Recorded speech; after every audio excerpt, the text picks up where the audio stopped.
League finale. The homestanding Fort Wayne Komets at 39-19-7, hosting the Dayton Gems 23-28-14. Good evening, everybody. Kent Horman here, along with Tommy Schegler. And Tommy, game number 66, the final regular season game, but still a very, very important game for the Komets because this game could determine whether they finish first or second in the CHL's Turner Conference. Yeah, absolutely, Kent. Rarely do you see a situation where it comes down to the last game of the season like this, but the standings have been so tight all year long. We probably should have expected it for weeks to come. They come in with a 1-point lead over Evansville, and so it all comes down to this. They got to win tonight to make sure that they get home ice. Interesting. And there you have the national anthem as performed by one of the local Fort Wayne choirs. So we are just about moments away from the regular season finale, game number 66, the homestanding Fort Wayne Komets against the visiting Dayton Gems. And, you know, Tommy, as we talked about at the opening of the broadcast, interesting storylines here because there's a long history between Fort Wayne and Dayton going back to the old International Hockey League days. And not only is this the final game of the season for the Gems because they are completely out of any kind of playoff situation, this could be the final game of hockey as far as Dayton is concerned. Just like a lot of rumors abounding about the health of the Central Hockey League, perhaps what league will the Komets play in next season? Dayton is looking for some serious help as far as investors to even have a remote possibility of maintaining professional hockey. They could go to the junior level or they could go dark. You add all that up, Kent, and it turns into a situation where the Komets face a team tonight that really has nothing to lose and might have something to prove as well. There's no love lost, especially with what's happened over the last couple of nights. I expect the Gems to play completely loose. They want to do everything they can to upset the end of the K's season. Referee Marc-Andre Lavoie ready to drop the puck. Andy Bethman, Peter Sicci are the linesmen. We are underway, and immediately the puck goes in toward the Dayton goal. Larry Sterling steers it back, and here come the Gems with their first rush. Komets trying to put on a bit of a forecheck. Cleared ahead to center ice. Jamie Milam, one of the Komets starting defensemen, gets it ahead. A quick shot. Oh, it's deflected as Jesse Benefield wasn't able to get that shot off quickly enough. So let's take a look at the starters for the Fort Wayne Komets. Of course, the goaltender is Nick Boucher. The centerman is Brett Smith. The right winger, Bobby Chaumont. The guy who just snapped that shot off, the left winger, Jesse Benefield, with Jamie Lovell and Jamie Milam, the defenseman for the K's. We'll get to the Dayton lineup here in just a moment. As this game progresses with the situation with the defensemen and the depth, you really want to keep an eye on how fresh the guys are. Now racing down the wing is Brandon Naurato, a former Komet. Quick shot, that time right on by David Dimmo, but Boucher sticks the big leg out. Now they scrum forward along the boards. Centering pass is broken up by the Komets, and Chaumont starts it back up ice. Hounded that time by Nimmo as he tries to get it into Dayton territory, but again they jam it up in neutral ice, quickly fired in by Milam, and the Komets go for a line change. Dayton tries to move it ahead. Nick Fanto dumps it back behind the goal where Boucher leaves, and Strenke quickly up to center ice. Flipped in that time by Benefield. He goes off for fresh troops. Now hustling into the corner, winning the race is Dustin DeGagne. Komets putting on a good forecheck. There's the captain, Colin Chaulk, but here come the Gems breaking out. Jonathan Ornelas snaps one right on, and it's gloved by Boucher in the equipment, so they'll have a whistle and a face-off. Let's take a look at what the starting lineup was for the Dayton Gems. Of course, the goaltender is Larry Sterling, the guy who the Komet fans love to jeer. You have David Nimmo and Brandon Naurato up front. Tim Hartung, John Kennedy, Andy Zeliniak. They're all listed as defensemen. Zeliniak had moved up, though, to take the opening face-off. Face-off to the left of Boucher, and Colin Chaulk guides it over into the boards. Vaskivuo takes a check, but up ahead it comes to Kyle Bocek. Dumped into the zone where Chaulk collects for the Komets. Quickly moved ahead. Auger with a quick shot right on into the chest of Sterling, and that'll be a whistle. Well, so far, and again, if people aren't aware of what happened last night in Dayton, there was a fight 3 seconds into the game. Kaylee Schrock got into it with Dayton's Matt Baxter. And then later in the game, Brett Lutz delivered a cross-check to the face of Komet defenseman Brett Henley. Henley went a little bit crazy, to be honest. I talked to Brent about that, and he said, hey, you know, first of all, he got a stick right in the chops, thought he had lost some teeth. Then he came up, was swinging at anybody he could find, went after Lutz. He ended up being ejected, got a match penalty, so Henley is suspended for this game. Shot just whistles wide. Auger tries to wrap it around centers, and a shot by Chaulk is kicked out by Sterling. Chaulk wraps it around the boards and chased down by Nick Schneider. Schneider joined the Gems in a trade with Evansville. Now, here come Dayton with numbers. Boucher right down the slot, but it's steered away by the Komets. Good poke check that time by Leo Thomas, seeing his first shift on defense. Here come the K's breaking in. High slot, Chaulk right on, and it's a save by Sterling. Now, how good has this line been playing with the addition of Vaskivuo? I mean, he has filled in and really gelled with both Chaulk and Auger very quickly. He has been a great late season addition. Well, with the departure of Artem Podchenyelov, who went back to his native Russia, Vaskivuo has filled in very neatly, and a little different type of player. Podchenyelov, a lot of wheels and all over the place, and all of a sudden we have a whistle. Boy, Milam skated right in and fired it past Sterling, but there was a whistle, and it looks like we will have a penalty prior to the shot, and we'll have our first penalty of the game. Comes at the 2:10 mark. And it'll be assessed to the Komets, Kaylee Schrock. Looks like he's getting an interference call. We'll see what the official call is from Marc-Andre Lavoie. So it'll be a power play for the Gems. And it is interference. So the Gems go on the power play. That first goal has been so important for the Komets all season long. You want to see a good penalty kill here because getting that first goal has been really key for the K's, as it is for most teams. Well, that time, Lutz almost puts his mates off sides as he feathers it into the corner. John Michael Risk, who celebrated his 26th birthday last night, tries to clear it out of the zone. The puck winds up over the boards. So the Komets wearing their home orange.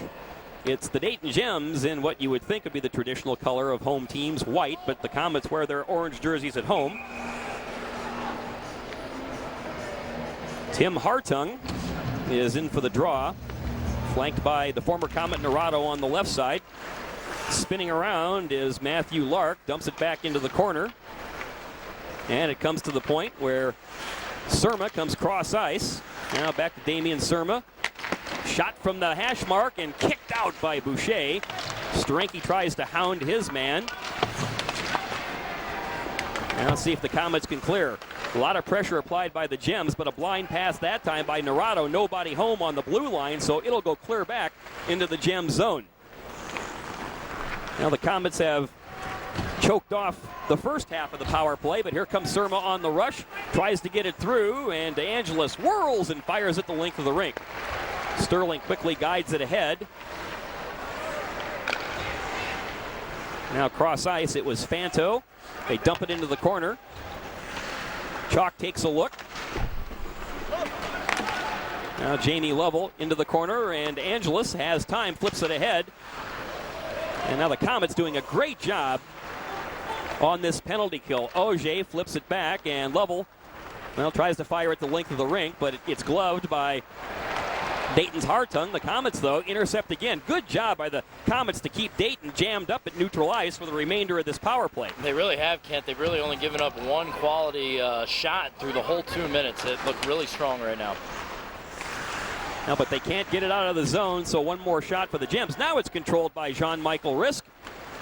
Off the skate that time, and here come the Komets as Risk knifes in. Little shot. Oh, it's patted away by Sterling. Good job by Sterling to hold his ground, and he is a big guy, 6'2".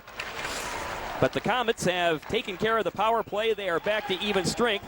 Now it comes across. There's a shot right on, again off the chest of Sterling. So the Komets putting some early pressure on the Gems. Yeah, I like the way that they've come out. Definitely taking the play to the Gems. We have played 4.5 minutes, scoreless here from the Coliseum. Tommy Schegler, Kent Horman. Glad you could join us here on Xfinity.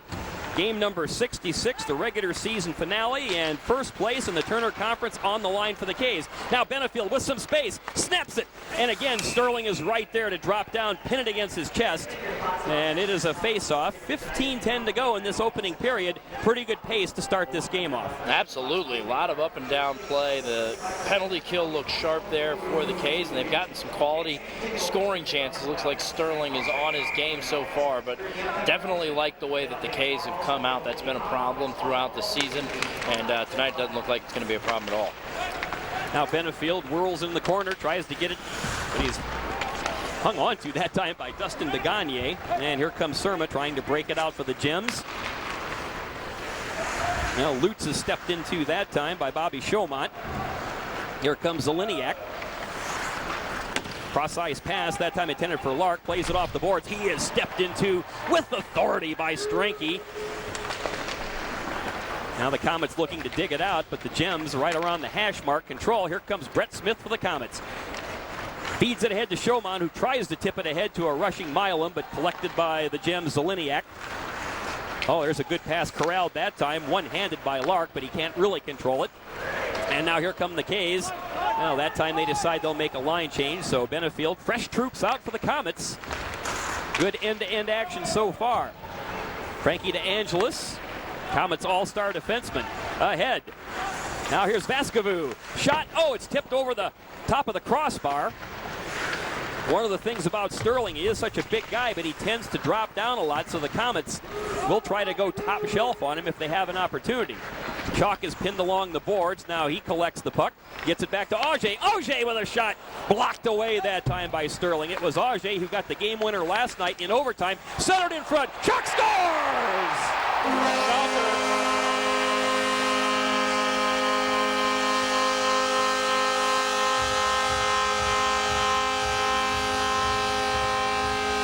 Is exactly what the Komets needed, Tommy, as you pointed out. Get on the board first, and for the captain, Colin Chaulk, he collects goal number 22. That was good, hard-working hockey.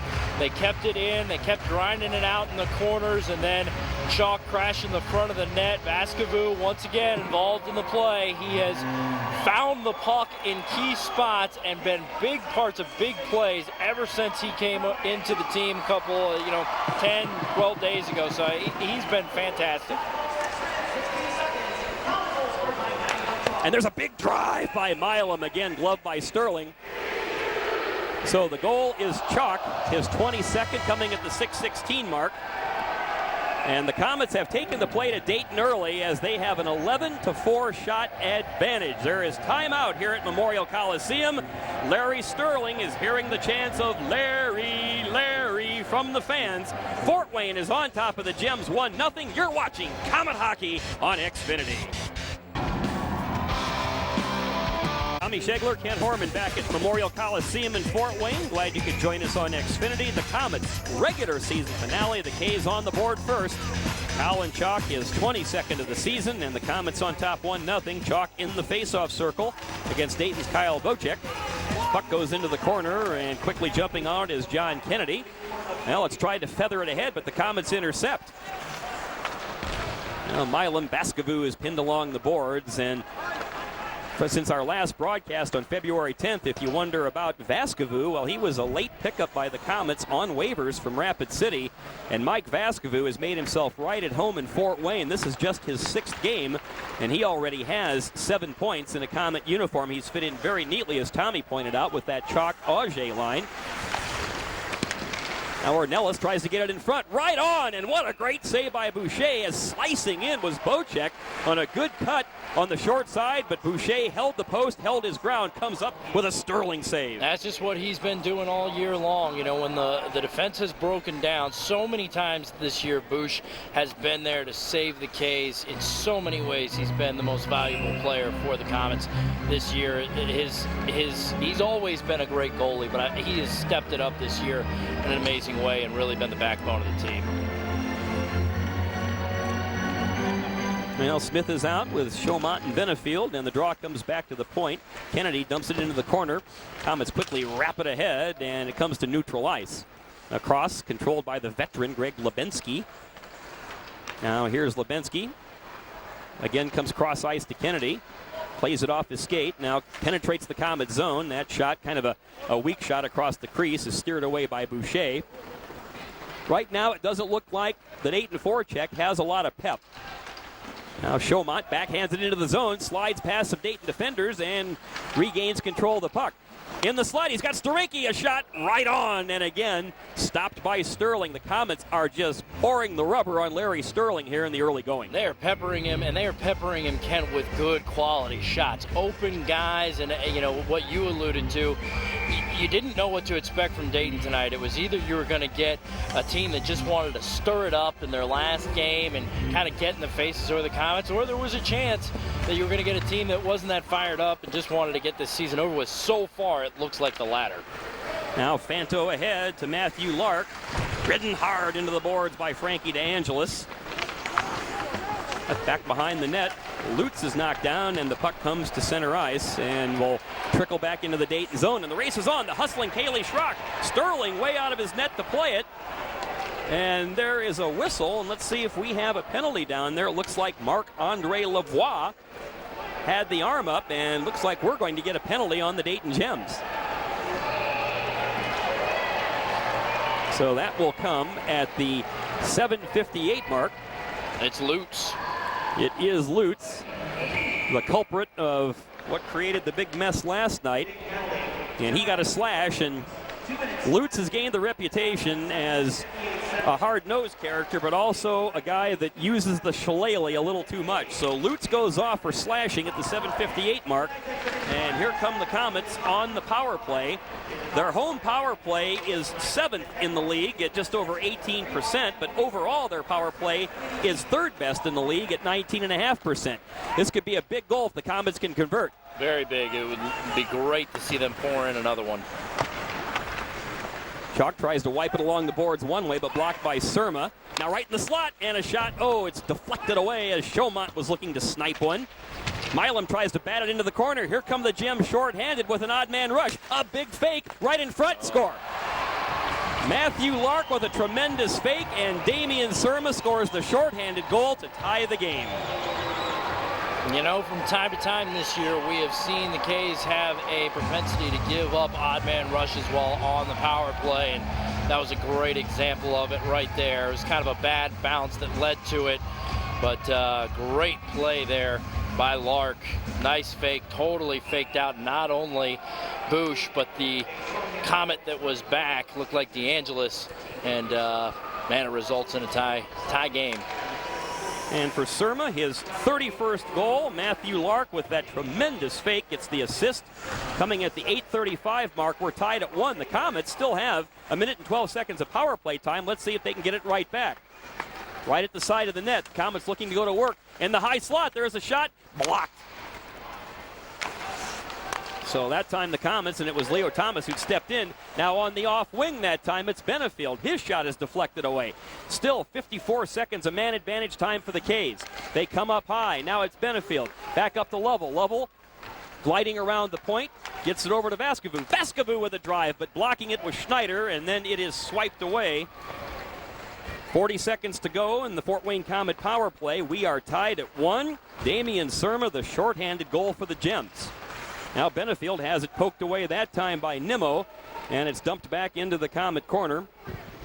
Probably time for one last rush for the K's as we approach 20 seconds to go in the power play. Komets try to set up the man advantage, dumped in, racing forward is Jean-Michel Risk. He has the puck. Now he leaves for Auger. Vaskivuo has it, takes a look, comes to the point to Lovell. Lovell cruising around the blue line, tries to snap it in, but it goes off the leg of Nimmo. This will about do it for the power play, and Vaskivuo loses control. Nimmo has it, and out of the box comes Lutz. Just under 10 minutes to go, first period. We are tied at 1, and again, a lot on the line for the Komets. If they win, they clinch first place in the Turner Conference. Actually, if they tie, no matter what would happen then in an overtime or shootout, the Komets would clinch first place due to them owning 2 tiebreaker advantages over second place Evansville. Yeah, just get to overtime and we're good. But the Komets would prefer to win it outright and cement the conference, but here come the Gems breaking out. Jean-Michel Risk tried to step in. And now we're going to have another penalty. Looks like it'll be a hold. Could be a holding the stick penalty, and that will come at the 10:35 mark. Well, things have changed radically for the Komets. They had a 1-0 lead. It's Cayley again. And it is holding the stick. Hayes had that 1-0 advantage, and they had a power play. The next thing you know, Dayton scores a shorthanded goal. Komets can't cash on the remaining minute and change of the power play, and now the Gems power play goes back to work. Komets, though, have the best home penalty kill in the league at almost 87%. So let's see if they can keep that going. Well, Dayton setting it up. There's Brandon Naurato. Tries to come out to the point where Surma looks to snap it in, and a great defensive play by the K's. Now the Komets looking to cash. Here comes Smitty, right down the middle. Is it centered? Puck is loose. Yeah, they just couldn't get a stick on it. Racing in that time was Tom Mealy. Tommy is the 10th forward in this one. Came off the injured reserve list. And now Mealy is out-dueling Surma and Naurato to keep control of the puck and try to choke off some of that Dayton power play time. Good shift by Tom Mealy, who's one of those energy guys. Now the Komets doing a great job of clogging up the Dayton power play. Now Surma weaves in down the slot. The puck is loose. Can the Komets kick it out? They can't. Surma at the side of the net. Oh, what a great save by Boucher as he denied Naurato, who is camping right near the side of the net. But Boucher quickly glided over and blocked the shot by Brandon Naurato. They did a great job of getting his skate over to that far post and keeping his pad down. That was a huge save by Boucher. Well, still a minute of power play time left for the Gems. A 1-1 hockey game, 8:27 to go in the opening period. Boucher strumming along the boards with Colin Chaulk. Boucher takes a spill. Steranke tries to swat it out and gets the job done. Now Auger putting some pressure on. Here comes Colin Chaulk, but he wisely just waits. He would have gone offside. Now he's onside as he waited for Auger to clear. Chaulk slicing by Snyder. Hit heavily along the boards by Nick Snyder. Here come the Gems breaking out 3-on-2. Ornelas at the half circle. One-timer is right on that time by Schneider and kicked out that time by Boucher. And then Boucher is stepped into heavily by the Komets' Chaulk, who wants to make sure he's okay. And the K's clear the zone. 20 seconds to go in the Dayton power play. Another great penalty kill so far, Kent. Well, one last rush for the Gems. Schneider. Oh, looked like that was an offside call, but they say no. Now Schneider gets it past Milam, and whistle blows. So, Marc-Andre Lavoie may have called a bench penalty on the Gems. I believe he did. This will come at the 12:32 mark.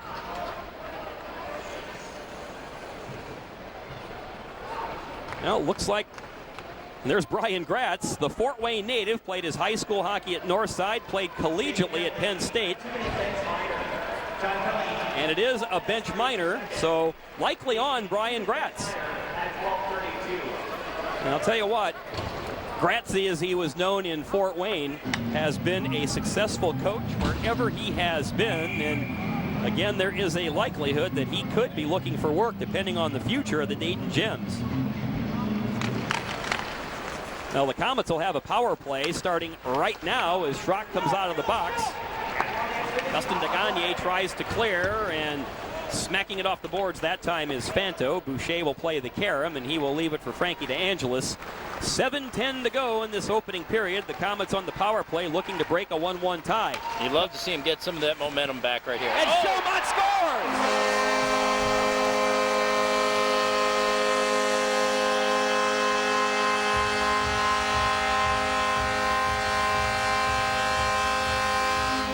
Well, that sure is a way to get some of that momentum back right here. Bobby Chaumont looks like he just 5-holed him.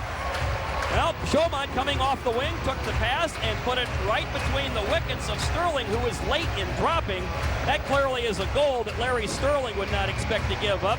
But I guarantee you, Bobby Chaumont will take it. The Komets' leading scorer has his 23rd of the season. Definitely cue that momentum right back. That was a fantastic goal by Bobby, and we got a whistle down there. Well, Chaumont, goal number 23 at the 12:55 mark. Chaulk picks up one of the assists. Frankie DeAngelis has the other assist. And the Komets have a power play goal to take a 2-1 lead, just under 7 minutes to go in the opening period.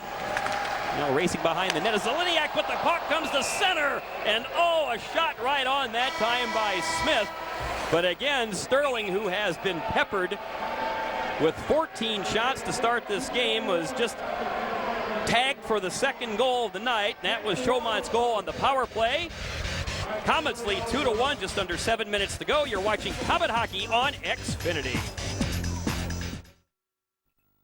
Xfinity presents High School Sports. See all the best local matchups on demand. Go to On Demand, Hoosier TV, Sports, High School Sports to watch your teams on your schedule. Or stream online at xfinitytv.com or on the Xfinity TV app. The best in high school sports with Xfinity On Demand. We went to stadiums around the country to show football fans what it's like watching the NFL on Xfinity. With NFL Network and NFL Red Zone, you get 24/7 coverage, plus a front row seat to every touchdown from every game Sunday afternoons. Sign up for the HD Premier XF Triple Play with NFL Red Zone and NFL Network included, and get up to $200 back. Xfinity, your home for the most live sports. Call today.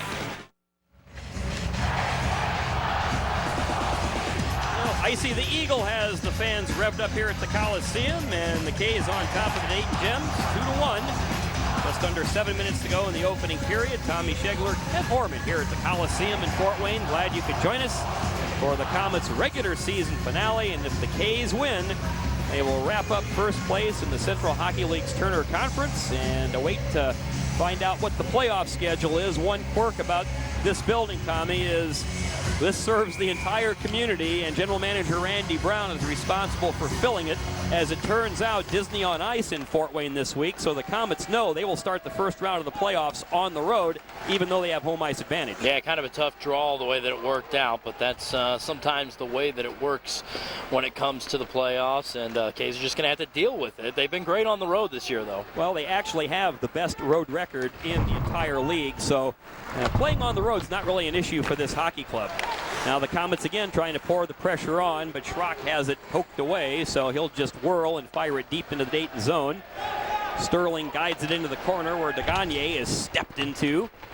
So the Komets with the 2-1 lead, picking up a little bit of the pressure as far as the forecheck and also playing the body. I think trying to take the Gems off stride and make them think about, yep, this is our last game, let's get it over with. But I give Dayton all the credit in the world. They've known they're out of the playoffs for a long time. They've given the Komets all they've wanted Friday, Saturday, and so far here on Sunday. And really for most of the season. They've given the Komets trouble all year long, and it's just a great rivalry. It's good to see if the K's could finish this off, though. It would be a great way to go into the playoffs, getting 3 straight going in. Well, they clearly would like to have some momentum heading into the postseason, so, and they're going to have the team awards, the season awards right after this game where all the players come back on the ice, and now with the puck in front and Auger swooping in, Sterling will just say, let's save it and get a whistle. And of course, the fans love to heckle Larry Sterling. He was the veteran goaltender of the Port Huron IceHawks when not once but twice the Komets came back from 3-1 deficits to defeat Port Huron back in the days of the Turner Cup playoffs. And one of those was for the championship. Another was to continue the playoffs. And each time the Komets went on to win the Turner Cup. 5:22 to go in this first period. 2-1 Fort Wayne. Again, the Komets continue to apply the pressure. Vaskivuo looks to center, can't. And here the Gems come on a breakout. Now swooping in off the wing is Boucher. Tries to get it up in front to Nick Fanto. Now along the boards. Now the Komets better start putting the pressure on the Gems so they can't just set up shop and start wheeling and dealing. There you have the crafty captain, Chaulk. Meanwhile, well, again, Auger was just clobbered by Lebensky, and the fans were looking for a call. 4:44 to go in this first period. Again, the Komets hanging on to the 1-0 lead. That time, Fanto gets the stick on Thomas a little bit. Again, you don't want to give Dayton any life, but here comes a drive, and right on, and Boucher. And meanwhile, after the whistle, as Boucher is collecting the puck, he gets a little bit of a massage along the mask, so looked like that time it may have been Kennedy. That started with the hit on the wall. That whole shift was a little chippy. And there you see the play in front as Boucher makes the stop, and John Kennedy has his degree from RPI in chemical engineering. A little over 4.5 minutes to go in the opening stanza. Now back to the point, kept in by Zeliniak. Swinging in front and whirling that time is Fano, but it's deflected over the pipe. Komets still having trouble clearing the zone. Now Zeliniak keeps it in, racing over is DeAngelis to play it off the board. Good pass, tapped ahead, but Smith has it in his skates and can't quite control, so breaking back out of the Gems. Narado comes across. A shot just kind of feathered toward the net, steered aside by Boucher, but again, the Gems hustling after the puck. Comes back to the point. A snapshot, and gloved by Boucher. Great job as Zeliniak cut it loose from the blue line through a maze of players. Boucher put the big glove on it. Yeah, last couple minutes, Kent, the intensity level for the K has gone down a little bit. This is something we've seen throughout the year.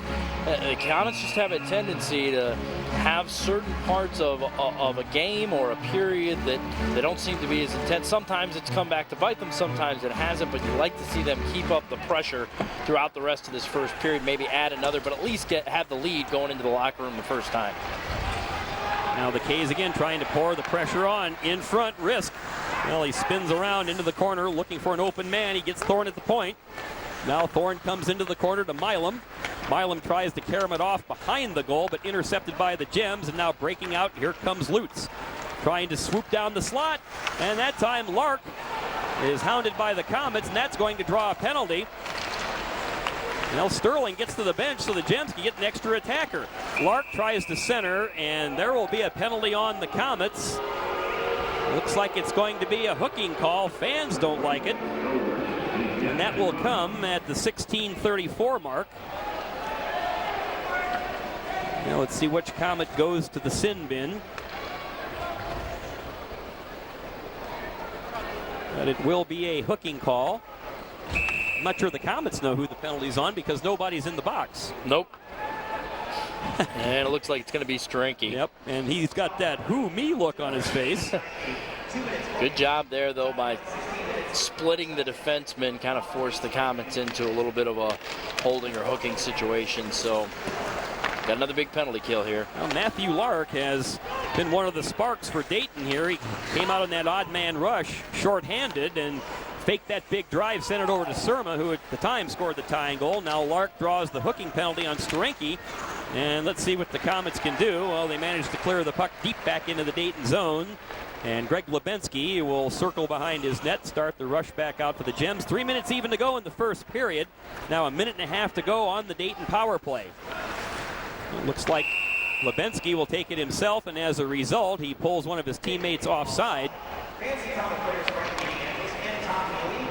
Well, the Komets again after this game, and they will have their annual season awards, including for community service, the True Komet Award, Defensive Forward, Mr. Hustle, the Unsung Hero, Most Improved Player, Defenseman of the Year, Rookie of the Year, and then culminated by the Most Valuable Player, and that particular award is voted on by the players themselves. It's going to be interesting to see who gets that this year. There's a couple different guys that definitely are deserving.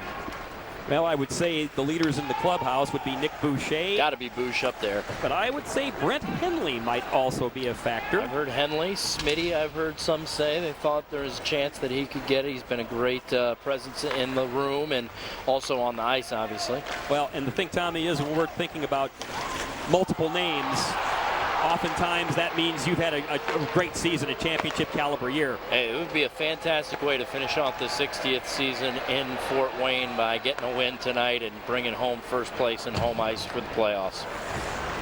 Now we approach the 2-minute mark to go in this first period. The Gems rushing it back up again with 34 seconds to go in the power play. Schneider had it poked away, but then got it back on his stick. Leaves for Naurato. Now along the half wall, it's Fanto, and the K's break out. Oh, that time Risk had his pocket picked. Here come the Gems 3-on-2. Right down the slot. The pass comes over. Oh, and the right in front, Naurato misses an open net, as it was another beautiful pass by Lark, and Naurato just couldn't quite get there in time to get the stick down and finish. Leo is the only one back that time, playing a position that he's obviously not used to and put in a tough spot there. Well, Dayton breaks in. The power play is over, but they still have a chance, the Gems. And there's a shot again, right on and into the chest of Boucher. So now the K's have the right numbers on the ice. They choke off another Dayton man advantage, and there is 1 minute and 19 seconds to go in this first period. The Komets on top, 2-1. Dayton has put some pressure on. The shots early on heavily favored the K's. Now it's just a 14-13 shot advantage for Fort Wayne. Yeah, those last 5-6 minutes, obviously the intensity level has gone down a little bit for the Komets, but so far it hasn't hurt them too badly as they remain up 2-1. You'd like to see them finish the last 1:20 here strong, make sure they at the very least go in with a goal advantage.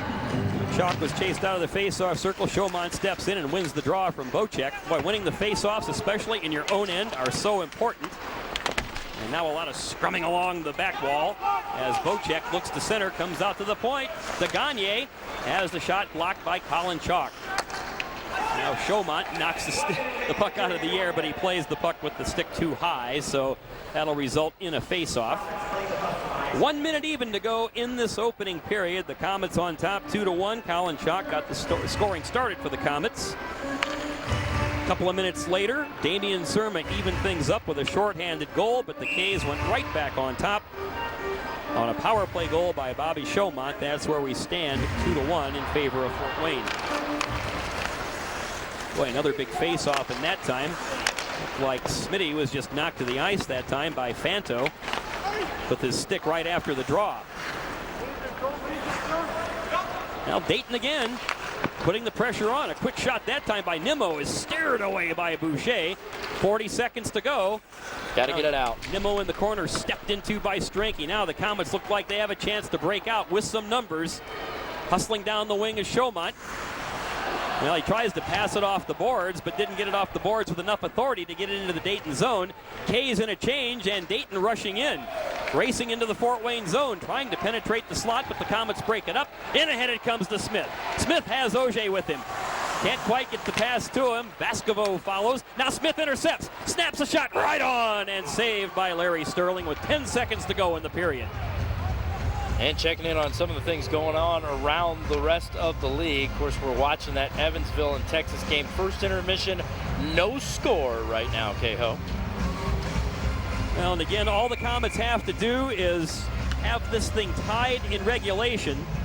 Even if they would lose in an overtime or lose in a shootout, the Komets would be the first place team in the Turner Conference because they own the tiebreakers, as there's a shot whistling just wide off the draw, back at the point by Milam. 4 seconds, 3 seconds, 2, 1, and getting a shot. Well, that time that was good hustle by Milam to make sure that that shot just wouldn't be uncontested, and the stick of Lark snapped just before the buzzer. And we have completed the first period of play. Komets outshoot the Gems 15-14, and they lead them by a goal as well, 2-1. We'll be back with more. You're watching Komet Hockey on Xfinity. So 1989, 1992, and 2006. Back at the Coliseum.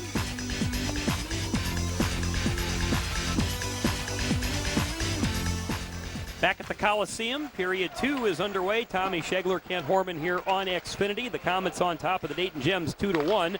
And the Gems trying to put some early pressure as that shot is steered aside by Komets goaltender Nick Boucher. Centering pass is picked off by the K's, and they are looking to break out. Jamie Lovell comes across, and that time it was feathered in by Kaylee Schrock. Hustling into the corner, shoveled behind the net. Stefan Thorne has it. Now Thorne whirls around, leaves for Jean-Michael Risk, back to Thorne. Thorne's a strong kid.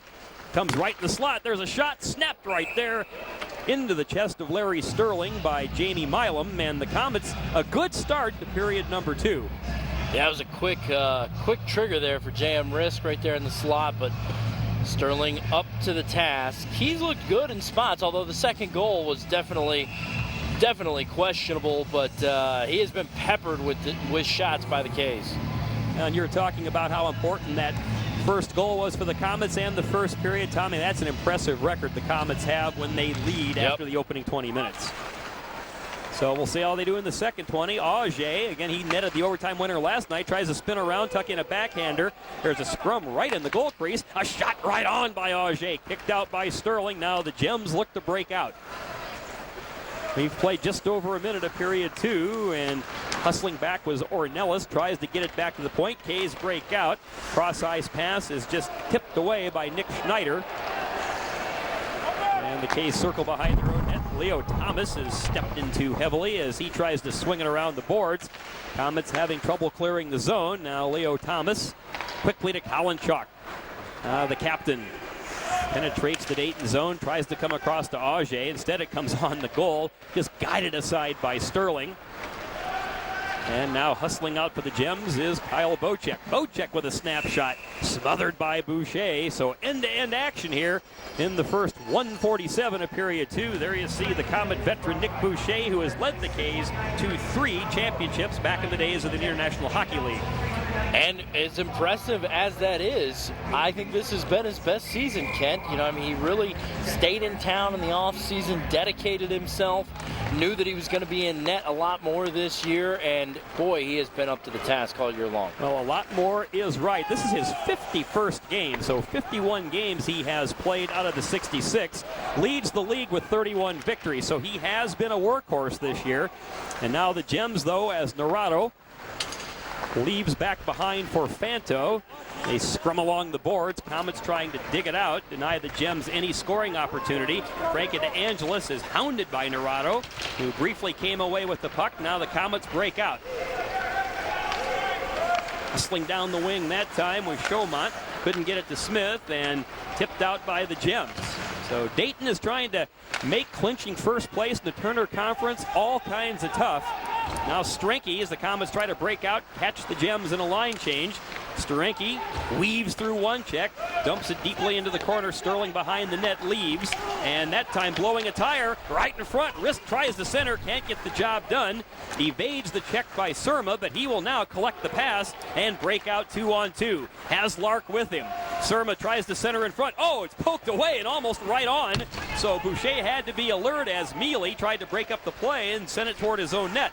Surma has his dumping attempt intercepted. Here comes Risk. Komets 3-on-2. Comes across. That time it was intended for Mealy, who steps heavily into his man.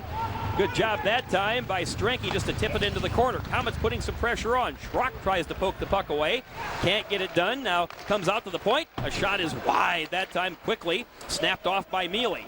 Thorne putting the pressure on. Now the Komets are starting to play the body a little bit. That'll result in an icing by the Gems. So a good shift there by the Komets, stepping into a lot of Dayton players, Tommy. Nice physical play here to start out the second period, much like they did in the first period. See if it pays off with some quality chances here in the next couple of minutes. But you like to see them come out of the locker room with the same kind of intensity that they started the game with, rather than the way that they ended the first period. Colin Chaulk on the draw for the Komets. To the left of the Dayton goaltender, Larry Sterling. Chaulk scored the first goal of the game. Puck comes back to the point. And there again is a shot right on, and it's gloved by Sterling. If you just might be tuning in, the Komet captain Colin Chaulk scored his 22nd goal, 6:16 mark of the first period, assisted by Mike Vaskivuo and Chris Auger. Dayton tied it, shorthanded. Damian Surma, his 31st, from Matthew Lark and Nick Schneider. That came at 8:35. Then at 12:55, Bobby Chaumont for the Komets on the power play, his 23rd. And the assists going to Colin Chaulk and Frankie DeAngelis. Chaulk has 2 points in this game. Comes back to the point where it's backhanded back in by Jamie Lovell. Again, Komets work in the corner as it's backhanded by Auger. Chaulk tries to figure out a way to body himself in front, leaves for the in-rushing DeAngelis. So the Komet defenseman DeAngelis behind the net tries to center, but intercepted by DeGagne, and here come the Gems breaking out. That's steered aside by Boucher, so Dayton is trying to put some pressure on the Komets. DeAngelis comes cross ice, and it'll be collected by Boucher, who slaps it behind the goal. Now here comes DeAngelis again, but it's intercepted. Vaskivuo tries to slide off the check that time by DeAngelis, who bats it away, but the Komets again putting the pressure on, and Smith whirls from the hash mark along the near boards and right on. Sterling had to be alert. Yeah, that one was coming. Brett really, with his back to the goal, was able to whirl around and put that right on where he wanted it, and Sterling was there again, but Komets keeping the pressure up. That's what you want to see. And of course, Brett Smith and Jamie Milam, additions to the Komets this year from last year's CHL champion Boucher Shreveport, which folded after they won the Central Hockey League Championship.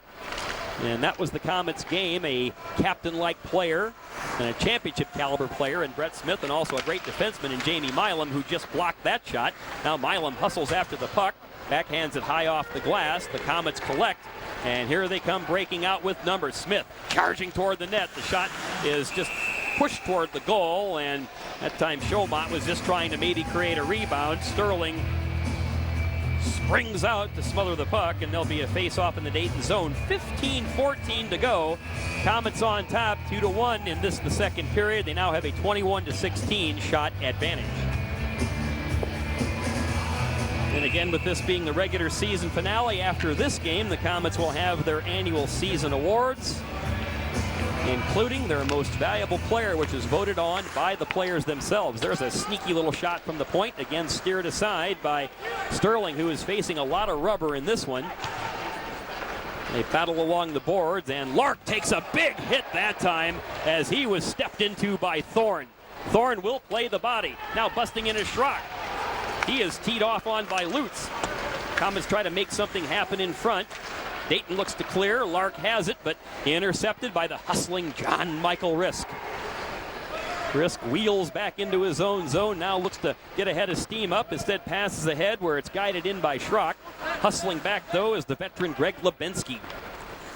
Now Lebensky takes his time, just tries the little touch pass off the boards in front of the Dayton bench. Or Nellis, though, can't play it. It's back in the Gem zone. And now Dayton again looking to break out. So Liniak gets it ahead. And there is an offside call. 14-19 to go in period number 2. And again, the Komets nursing that 2-1 lead. And so far here in the second period, that line of JM, Risk, Thorne, and Schrock have really kind of given the K's a spark. They've come out physical. They've been pounding them. That's 2 straight good shifts that they've put in here in the opening minutes of this period. And I like that line set up by Al Sims, Tommy, because all 3 of those guys play with energy, and they will play the body. Yep.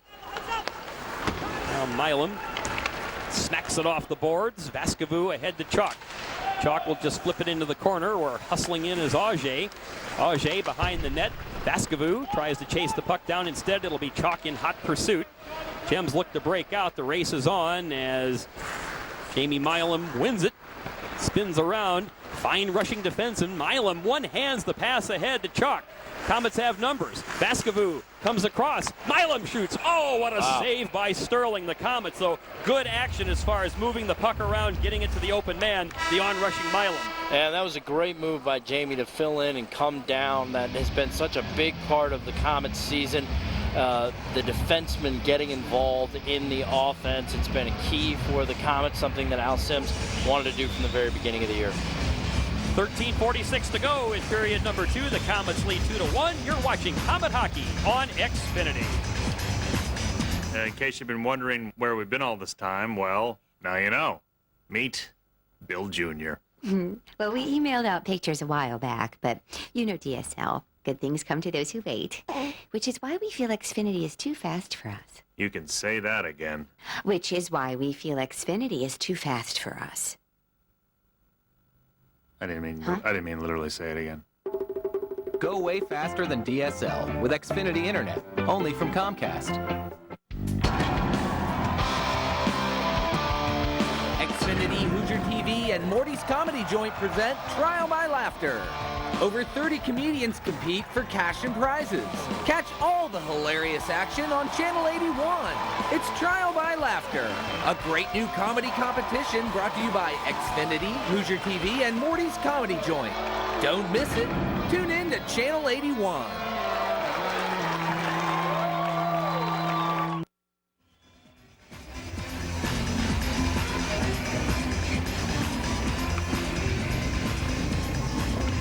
Brett Smith on the face-off, draws it right back to the point. A big shot by Leo Thomas is guided away. And here come the Gems breaking out. Comes ahead to David Nimmo. Nimmo with a big drive, and he scores! Maybe a bit of a screenshot from about 50 feet out. David Nimmo with a big slap shot. It beat Nick Boucher to the stick side, and this game is tied 2-2. Yeah, that was a uncharacteristic goal given up by Boucher. I'd like to see the replay and see exactly what happened there, but you would have thought that Boucher would have been able to get an eye on it, but you're right, Ken. He may have been screened a little bit by the defenseman, and it was really put in the exact right spot up there in the upper 90 on the left side, and Boucher was kind of sliding to his left, and it went to his right, and now we're tied. For Nimmo, that was goal number 13.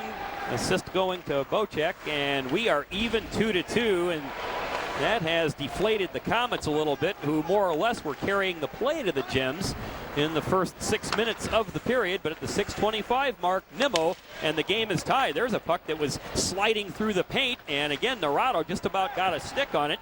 Brand new hockey game, 2-2, as we hit the 13-minute mark of period 2. Now racing in is Lebensky. Mealy steps into him. Boy, Lebensky didn't like that much at all, but that's the action and energy with which Tom Mealy plays. Now coming off the bench to take the pass. Here come the Komets. A shot right on, kicked out of there by Sterling. So the Komets looking very quickly to see if they can get the lead goal again, as Stefan Thorne jumped on the ice in a line change and cruised in on the off wing to take the quick shot. And there you see it right there. Two great saves, because Risk was right on the rebound. Sterling there for the rebound save. That line continues to play well here in this period. Like to see them cash in. Now it's Risk on the face-off. The Surma, he wins it, goes back to the point, but the puck slides off the stick of Steranki, and here come the Gems on the rush again. Damian Surma tries to slide by Steranki, centers. Oh, a shot right on, and the rebound is just wide, and I'll tell you what, Boucher is all of a sudden now facing some heavy Dayton pressure. Surma into the corner to Lark. Here come the Gems cycling around. Lutz tries to center. There's Surma. Oh, a good poke check that time by Boucher into the corner, taking matters into his own hands. Now the Komets looking to regain some momentum. Schrock tries to slide around to Gagne. Now quickly, it's Lebensky dumping it into the Komet zone. Gems on a line change, and Milam takes a look, comes up the right side. There's Jean-Michael Risk as he dumps it into the corner. He goes for the line change. And that last sequence for Boucher, kind of a microcosm of this year. Boy, just some great saves while the Komets were a little bit on their heels. He's there to get them out of trouble and get things back on an even plane. Hopefully the K's can now jump back and get some momentum. Well, Jamie Lovell was trying to flip the puck into the Dayton zone. Instead, it wound up in the stands as a souvenir, so they'll face it off at center ice. 11:45 to go. The shots still favor the Komets, 25-18, but the Gems get the equalizer at the 6:25 mark as David Nimmo, with a big drive from about 50 feet out, nets his 13th. We are even at 2. Now John Kennedy wheeling the puck into the Komet zone. Dayton has picked up his forecheck substantially, and again trying to create a lot of traffic in front of Boucher. Now Chaulk flips it in front to Lovell. Lovell comes ahead to Vaskivuo. Vaskivuo looks to center, and streaking in is Chaulk. Chaulk has some space. Here comes Chaulk, a backhander behind the net. Let's see if he's going to wrap it around. Instead he tries to center. Oh, a little pass between the legs by Lovell, and Sterling again able to smother the puck. Well, Colin Chaulk going to the backhand as he was cruising right in front of the net. Instead, went behind the goal to wrap it around, looked for the centering pass. Good pressure that time by the Komets right in front. Good thought by Lovell, too, to try to center it in between his legs. Unfortunately, nobody there, and Sterling's able to pounce on it. Well, here is the line of Smith, Benefield, and Chaumont. And the draw is one, comes back to DeAngelis, tries to dump it on goal, but flecks off a Gems player. Now feeding it ahead is Nimmo, who got the equalizer. Hartung on the right wing, comes in front, glances on the glove of Boucher, and Lovell steps into Narado, who tumbles heavily to the ice, but Dayton has the puck again. Nimmo working behind the net. Hartung can't get it. Narado, as he goes to the ice, there's a shot. Oh, looked like it may have caught a little bit of the goalpost or the shoulder of Boucher. That time the centering pass attempted that time for Nimmo, half fanned on it, and the Komets clear. Racing in to put some pressure on is Benefield, but here come the Gems again. Gems are taking it to the K's right now. Any thought that we had early that they were just going to fold up shop and kind of cash this game in, I think with a couple of bounces with the shorthanded goal and then getting the tire, now they feel like they're in it and they're bringing it. Well, a delayed offside, so the Komets will control the puck. And they look to regroup. Pass comes ahead to DeAngelis. Now DeAngelis fires toward center, but the Komets are in the middle of a line change. And here come the Gems again. Komets cannot clear. Lutz comes across ice. That's a little too sharp for Lark. It caroms off his stick, then off the boards. Lark has it again. Lark still controlling. Leaves for Lutz. They try to come cross ice for Schneider. Schneider just wraps it around the boards. DeAngelis looks to leave, but it is the Gems with all sorts of pressure. Surma stepped in too heavily that time, but here comes Lark. Lark has been a spark plug for the Gems. Lark circles. Taken off the play by Lovell, and here come the Komets looking for a good rush. Thorne coming in off the wing. He looks, comes across. Oh, what a great save by Sterling on Risk. It was a perfect pass. Risk can't believe it. Sterling stuck the big pad out, denied Risk, and kept the game tied at 2. Now the Komets trying to return the pressure. Here comes Chaulk, comes across. Oh, what a save again by Sterling. The rebound, score!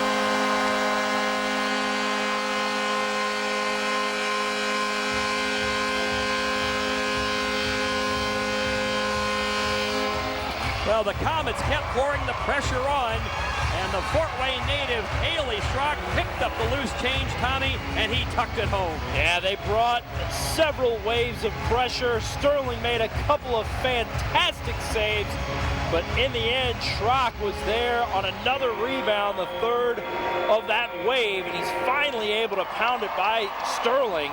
You see just the barrage of shots that the Komets were able to put on there. Finally, it's Schrocky able to put it home. Hits the goal at the 10:44 mark. Chaulk picks up the assist.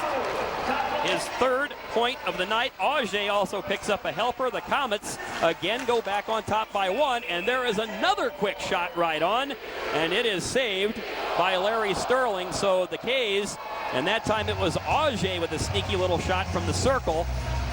Well, just when it looked like the Komets got a little bit flat-footed, Tommy, and that big goal by Nimmo to tie the game, they found that extra gear, and now with 9 minutes to go in period 2, the K's again reclaim the 1-goal lead. That's what we've seen from this team time and time again. Reason why they're in first place still.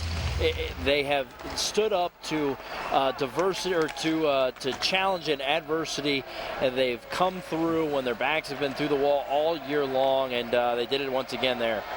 Vaskivuo is stepped into by DeAngelis, but it's Auger grabbing the puck. Tries to bank it off the net to center it, but doesn't quite work, and just ringing it off the glass and clearing for an icing that time. The Dayton Gems, and it was Nick Fanto saying we've got to settle things down here. Komets now have a 30-21 advantage in the shot department. They lead it 3-2 in the all-important scoreboard, but you know, we're barely a little more than halfway through this game, Tommy. 30 shots, that's a bunch of shots. Absolutely, and they have put a lot of pressure on the Gems for most of the game. You know, Colin Chaulk has his line out there with Vaskivuo and Auger, and Vaskivuo, the recent addition from Rapid City, has it. Comes center, Chaulk tries to glide through as Auger was looking to put one through the slot.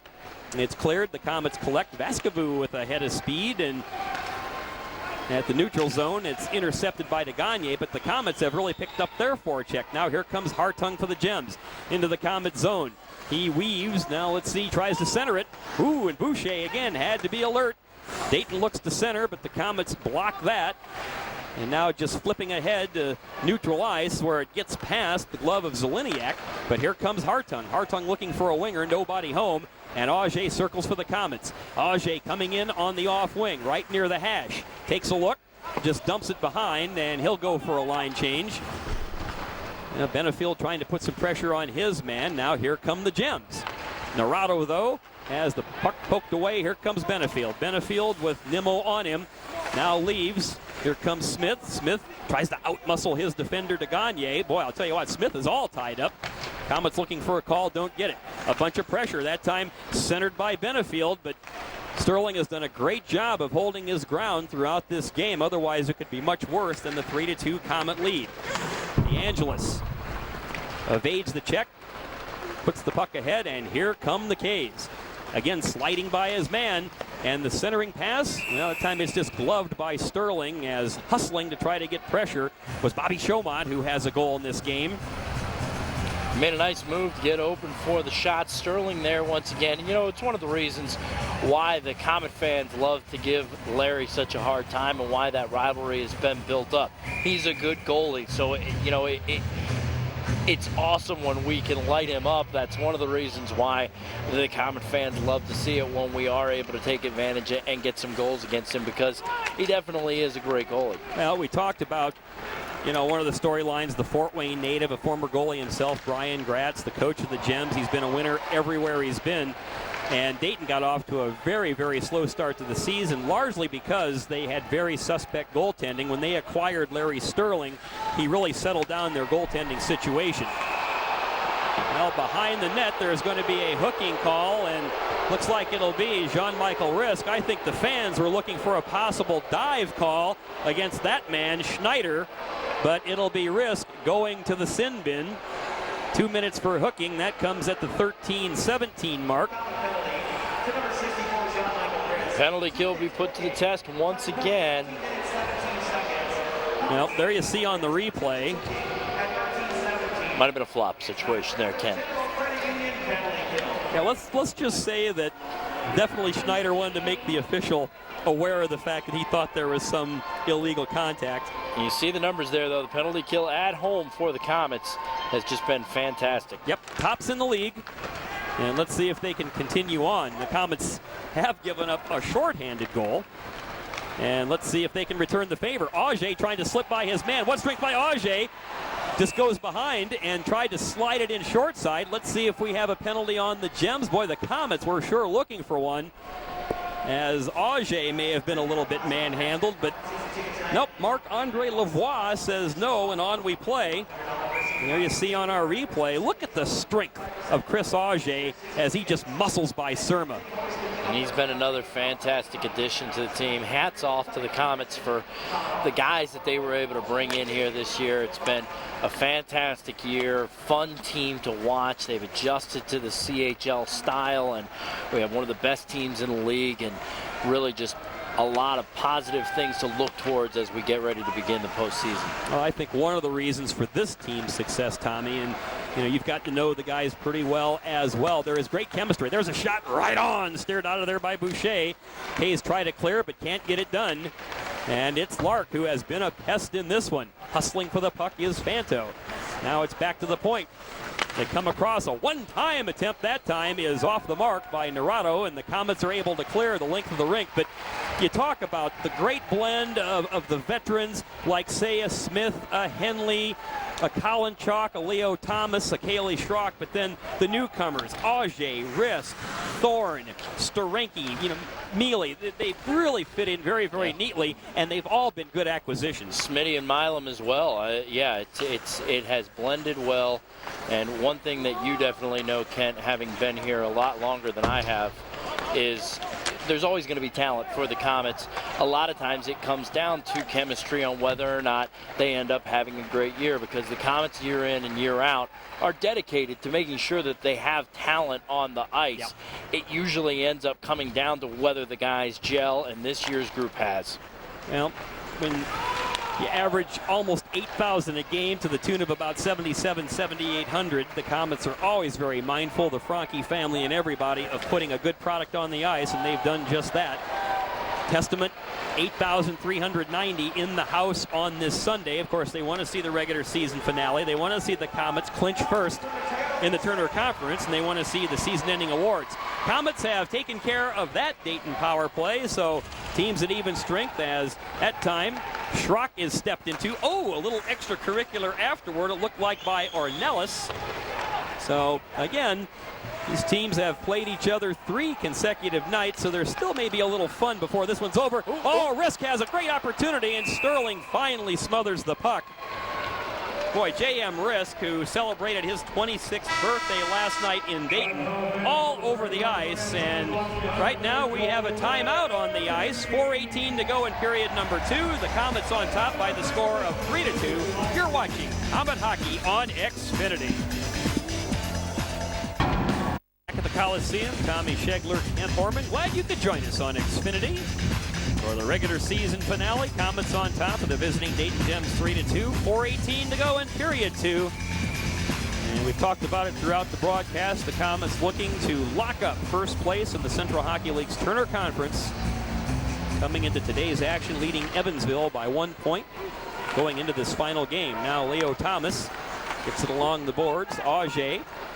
Vaskivuo circles, tries to evade DeAngelis. Now Vaskivuo working behind the net, comes out at the hash mark and the near boards. Komets trying to really keep the pressure on the Gems, but Dayton clears and Leo Thomas will track the puck down. No icing is called. Thomas bangs it off the boards with the backhand, but Komets can't clear, and here's Hartung. Hartung wheeling deep in the corner where he stepped into by DeAngelis.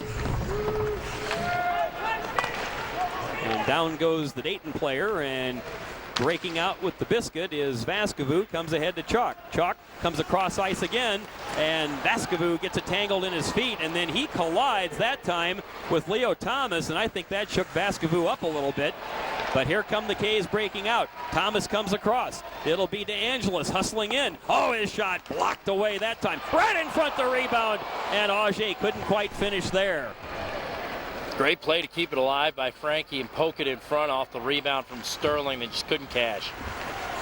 Well, both teams get fresh troops out there, and that time the Gems realized they were in the middle of a line change, so they just dump it into the Komet zone. K's look to break out. Chaumont has it. Milam backhands behind the net where it's collected by Strinky. Now here come the K's with numbers. Busting in off the wing, it's Smith. K's had a 3-on-2. They come into the slot. A little too sharp that time for Bobby Chaumont, but Smith has it.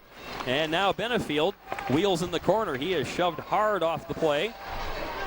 But coming away with it is Smith. He's stepped into by Lark. Oh, Benefield, a little between the legs pass, just a little bit out of the reach of Smith, but the K's hustle back. Now Surma goes cross ice, misses his man, and hustling for it is Milam. Milam, a long pass. Chaumont has it, just dumps it in. The K's go for fresh troops, so it'll be the Risk Schrock Thorn line. Just over 2 minutes to go in period 2. The Komets on top 3-2, but here come the Gems again. Komets wear their burnt orange jerseys at home, the Gems wearing white. And again, it has been good action in this one. Well, the puck was just sitting there. Nick Fanto tried to collect, but here come the Komets again. Looks like it'll be 3-on-3. Thorn has the puck poked away by Zeleniak. It goes behind the Dayton zone. And again, good hustle that time by J.M. Risk. Here's Thorn, has a man open at the point.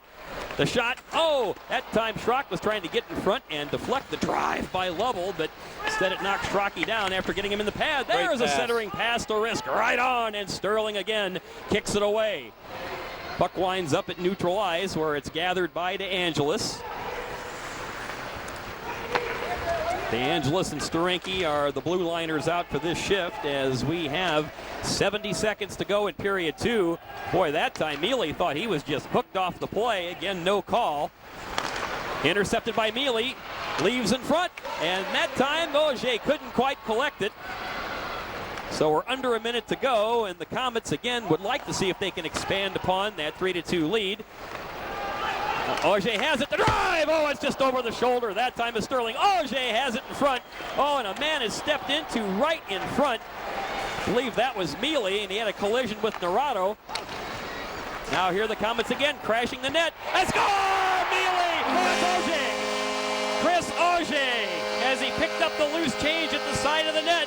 And the Komets, with 34 seconds to go, have a 4-2 lead. That's such a key goal the last minute of the period. Hard work finally paying off. Couple of interceptions. Way to keep it in the zone. And Auger just sticking with it in front to finally get it by Sterling. Fought through a defender to knock it home. Well, and what hustle and effort by Tom Mealy, coming off the injured reserve list, activated today, with again the Komets playing shorthanded. Brent Henley suspended, TJ Miller out with an injury, Bryant Molly out with an injury. So Auger, his team leading 28 at the 19-26 mark. Colin Chaulk picks up his 4th point of the night on the assist. Komets on top 4-2 with 14 seconds to go in the period. A huge goal for the Komets. Now intercepting in front. The shot right on by Smith, just barely steered aside by Sterling. Kays continue to pour it on. Oh, a centering pass went right through the skates of Smith. 1 second, and that'll do it. But what a finish to the Komets in period number 2. And let's see if there's going to be a few more extracurriculars, as that time DeAngelis taking exception. I believe that may have been Benefield stirring it up down there, and still some conversation going on. So it could be a rather interesting final 20 minutes. Definitely final 20 minutes for the Dayton Gems season. Komets doing a great job, though, Ken, of taking the momentum back after it getting tied up early in that second. Goals by Schrock and Auger give the Komets a 4-2 lead. You're watching Komet Hockey on Xfinity.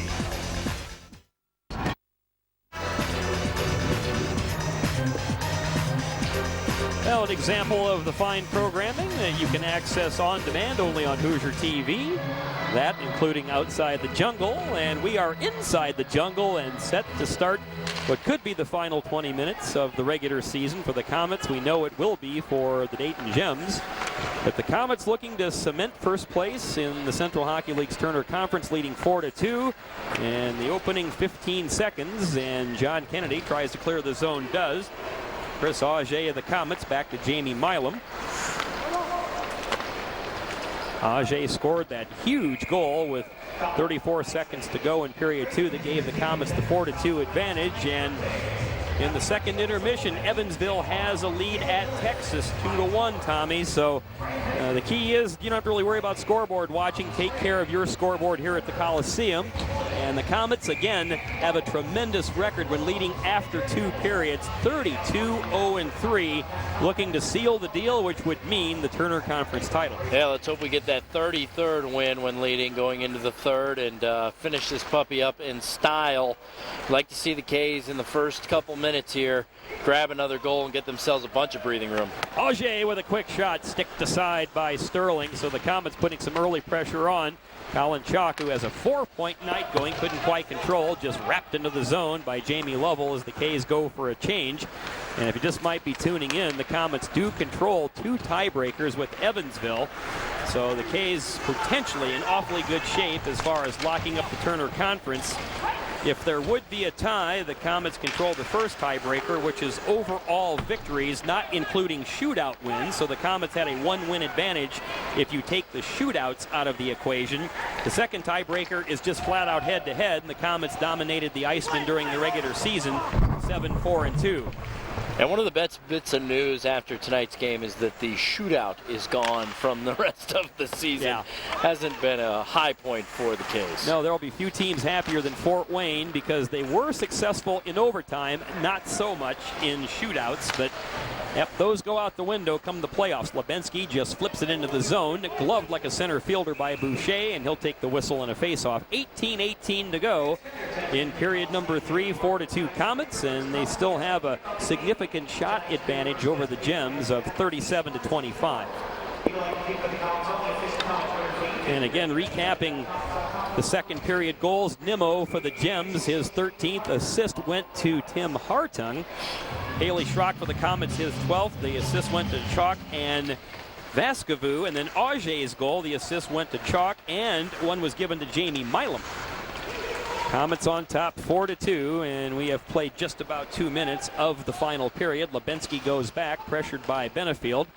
Now the Komets try to work the puck back into the zone as the hustling Brett Smith has it poked away, and Jamie Milam circles and fires a great pass ahead to Benefield. Benefield sails in the off wing, tries to slide past to Gagne, works in front. Oh, he fans on the shot, and he is tumbled heavily to the ice. Don't think Benefield was very happy about that. But he gathers the puck, lets it go behind for Chaumont, who rings it around the boards. Level snaps it from the point. Komets try to steer, and that time Smith tries to deflect. Smothered by Sterling, and there will be a face-off just to the right of the Dayton netminder. Yeah, loose in front. Not sure that Sterling knew exactly where it was, but he managed to get it underneath his pads and hold it there. And there you see the Komets right there at the side of the net, and Chaumont was trying to sneak it inside the pipe, but Sterling, again, a big kid, listed as 6'2", and you put the gear on him, and he looks like a small monument. Again, Chaulk wins the draw that time from Kyle Boucher, and the Komets controlling the early action here in the third as they keep the puck bottled up in the Dayton zone. Vaskivuo tries to center for Auger. Puck is popped up. Vaskivuo has it, slides near the net, sticked aside by Sterling. And once again, I really enjoy what I see from Vaskivuo. He's just a crafty player, Kent, that seems to be in the right place at the right time and puts the puck in a spot where his teammates can be successful with it. Well, and again, for anybody who has followed the Komets here on Xfinity, the last time we were on February 10th, Mike Vaskivuo was not part of this hockey club. Artem Podchenyelov was, and he was on the Chaulk Auger line. About a week and a half ago, Podchenyelov stunned the Komets by packing his bags and going back to his native Russia to join a team where they wanted him back the remainder of this season to assure him a contract next season. Podchenyelov felt the opportunity, the money, and the chance to go home was too much. Kind of left the Komets in the lurch.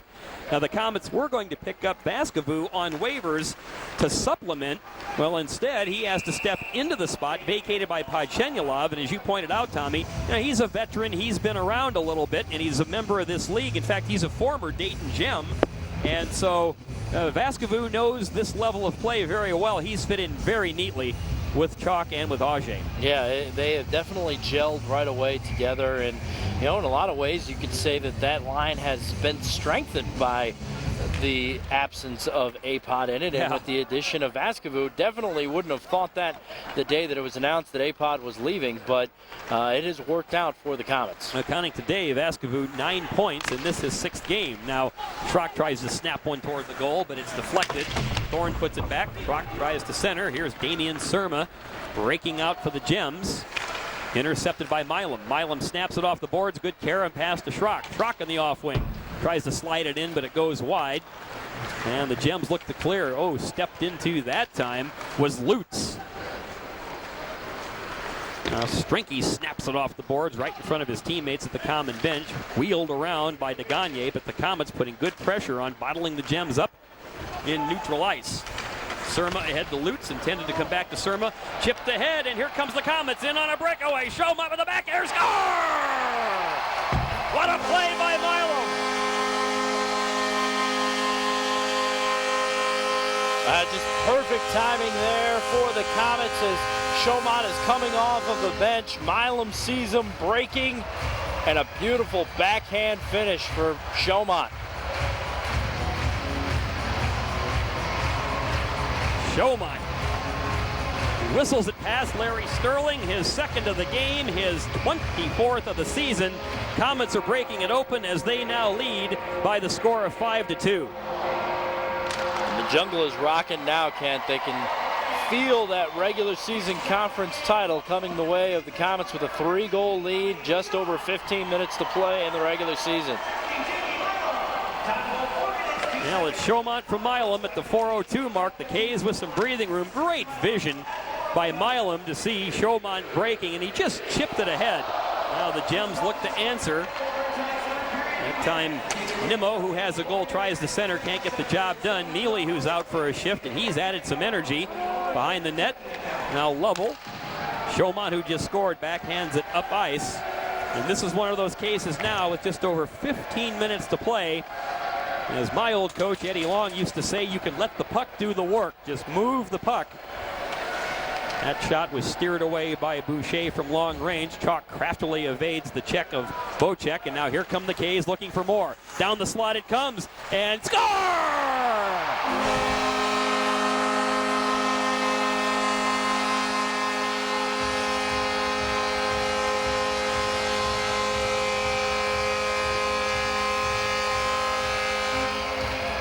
What a play by Colin Chaulk, and what a play by the Komets. And boy, has Tommy Mealy ever added some energy to the lineup today. The boys are having fun down there right now, as you can see the celebration. Mealy, good job of corralling that puck, then being patient to get around the defenseman, puts it by Sterling, and I believe that's the 5th point for Chalker tonight. Well, the Komets are breaking this one wide open, 2 goals in just about a minute. And the fans are really letting Larry Sterling have it. And I wonder if the coach, Brian Gratz, yes, he's going to go for a goaltending change, and the fans will love this. The fans love this. So Larry Sterling out, and Dan Dunn, who played last night's game, is in at the 5:01 mark of period 3. Well, the Komets have chased Larry Sterling with just under 15 minutes to play. They poured 41 shots on him, and there's a look at the new goaltender, Dan Dunn, a 6'4", 200-pounder, just 23 years old. Boy, seeing Larry go to the bench, really just an exclamation point on the regular season. Well, and I'll tell you, again, one of the storylines, Tommy, you never know. It could be the last time these Komet fans ever see Larry Sterling in this building again. You never know what the future holds, frankly, for both of these franchises, but especially the iffy situation for the Gems.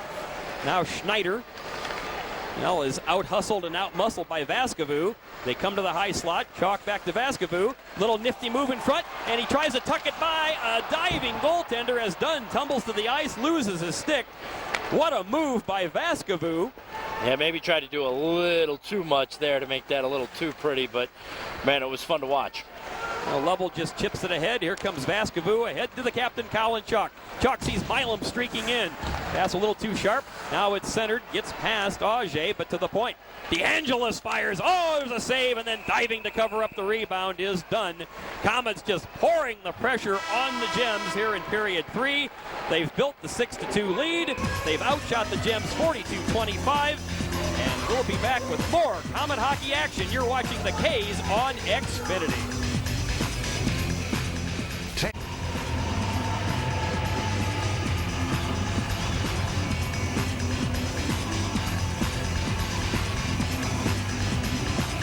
There you see the Komets' popular mascot. Icy is all smiles. And so are a whole slew of Komet fans, almost 8,400 in the house today. Tommy Schegler, Kent Horman here on Xfinity. And the K's with right now what looks to be a very comfortable 6-2 lead with 13:46 to go. And again, a victory by the Komets would lock up first place in the Central Hockey League's Turner Conference, assuring the Komets home ice advantage for the first 2 rounds of the postseason as they decide which team out of the Turner Conference will face the winner of the Berry Conference for the President's Cup. Now David Steranke into neutral ice, tries to flip it ahead. A little too strong for Haley Schrock, but it was deflected by somebody, thus no icing. And as Frankie DeAngelis tries to keep it in the zone, they'll say the puck did cross the blue line, so that'll be an offside call against the Komets.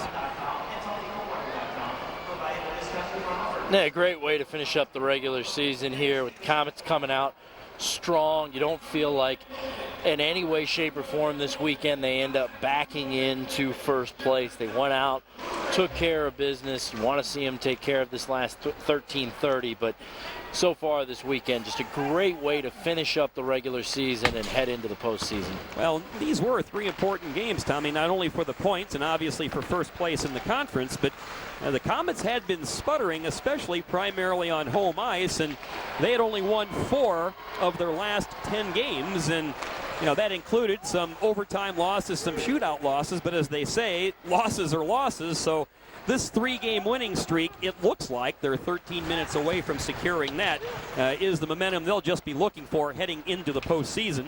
Well, and you look at the way that Wednesday night went against Quad City and the effort that was given that night and the frustration not only showed by Al Sims, but also the guys in the room following that game. That was not the type of way that you would want to finish out the regular season. So to be able to bounce back and finish strong in these 3, I think, is just huge for the psyche of the team as we head into the first round, which, if this all holds up the way that it's all standing now, will be against Rapid City. Well, Narado leaves for Hartung. That is steered aside with the big leg pad of Nick Boucher. Now Milam bangs it off the boards. Gets it to his defensive partner, Lovell. They try to center it, and here comes Leo Thomas. Thomas comes in, he looks, centers in front, the shot. Oh, what a save by Dunn. Chaumont was looking for yet another goal. That would have been the 3-goal hat trick, but denied by the big leg of Dan Dunn. Under 12 minutes to play in regulation. The Komets with the 4-goal advantage, 6-2. And quite honestly, right now, with under 12 minutes to go in their season, it's starting to look like the Gems are somewhat going through the motions. But the Komets will take nothing for granted. Here comes Chaulk weaving through. Hustles into the corner, still has the puck. Tries to center. Oh, that shot by Auger. Whistles above the glove of Dunn.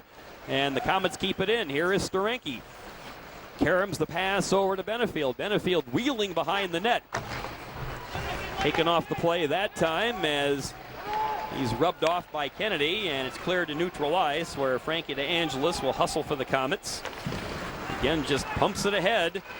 Benefield rings it into the corner. Boy, Dunn doesn't even bother to go out and try to play it. Komets are going for a line change, but Benefield intercepts, leaves for Auger. Here comes Auger, whistling in. Oh, that shot goes over the crossbar. And then a big attempt that time at Arnalis, but here come the Gems breaking out with numbers. Now the pass is left in the skates of Fanto as he tries a little backhander. Boucher holding his ground. Now the K's now again just looking to let the puck do the work for the last 10.5 minutes. Schneider comes in from his defensive position. A shot right on, gloved by Boucher. Pace is picking up a little bit. Risk leaves for Milam, comes across. Lovell takes a look. He'll just chug it ahead and flip it in. Now Dunn leaves behind for Schneider. We are just about halfway through period 3. The Komets with a commanding 6-2 lead over Dayton in the regular season finale. Game 66 of this Central Hockey League schedule. Risk just pumps it back into the Dayton zone once more. Nick Schneider behind the net. Starts the breakout, being chased by Thorne. Comes up the Lark. His pass to a breaking Damian Surma. Tries to step into Milam. Hustling in is Lark, who's had a good night for the Gems. Now Milam tries to leave for Schrock. He's bodied by Lutz. Here come the Komets. Thorne breaking out. Tries to slide by Lebensky. Puts a shot right on. Gloved by Dunn. And he'll hold for a whistle and a face-off. 9:35 to go in the match. The Komets on top 6-2. They have outshot the Gems 44-28. And looking ahead, if everything does hold up, Kent, Rapid City in the first round, is that when you look at it, that's a long road trip to take in the first round. Yeah.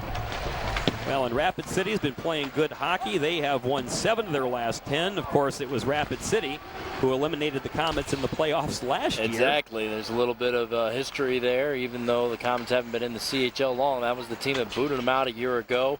I'm sure the K's especially the ones that were here last year. Would love an opportunity to get them in the first round and get some revenge. And you know, if you talk to the guys, many of them will say that it was an early road trip to Rapid City in this season that really started to kind of gel the team together and get them off to that roll that they went on there early in the year. Well, and again, we talked about this earlier in the broadcast because of building availability dates as Boucher makes yet another tremendous save. Oh, they're going to call a cross-checking penalty on the Komets. Wow. Well, that'll come at the 11:14 mark. And it'll be a cross-check assessed to Leo Thomas. So Dayton goes back on the power play, but you're right. Not only, as you talked about, Tommy, could that have been one of the turnaround moments of the season for the Komets. They have played much better this year in Rapid City specifically. It's a little different Rapid City team. And again, because of Coliseum availability dates, even though they're going to have home ice advantage throughout the first round, they will have to start rather uncharacteristically on the road. Well, the Komets have been the best road team in the Central Hockey League, 21-11-1. Only one other team in the league won at least 20 on the road, and that is Wichita, which has the overall best record in the league. But the Komets, a tremendous road team with 21 victories. And they will be tested. You know, that's a long road trip. Yes. Got to go all the way out there and start on the road. You want to grab one of those too early. Make sure you don't get behind in the series. Snyder comes across, but it goes off the skate of Fanto. Well, yeah, and that's the upside because you can look at it one way. Okay, if you win your home games, you're still okay. There's a drive from the point. It's tipped. A great save by Boucher, and looking to shovel in the rebound was Bocek. Boucher would have none of it, and the Komets clear ahead. Here comes Risk. Risk sailing in on the wing. Tries to glide past his defender, Lebensky. He tumbles to the ice, and Dunn clears it away, but Schrock intercepts. Now sliding through was Ornelas, and we have a whistle and a face-off. But to finish the point, you know, it's one of those situations where clearly the Komets, if they win their home games, they're okay, but you don't want to have to come back, home ice advantage or not, and have to worry about being down 0-2. Exactly. Yeah, I mean, that makes the starting on the road factor very key to try to grab one of those two that are out there. And it'll be interesting to see what the format of the series ends up being, but the thought was that it could possibly be a 2-3 and then 1-1.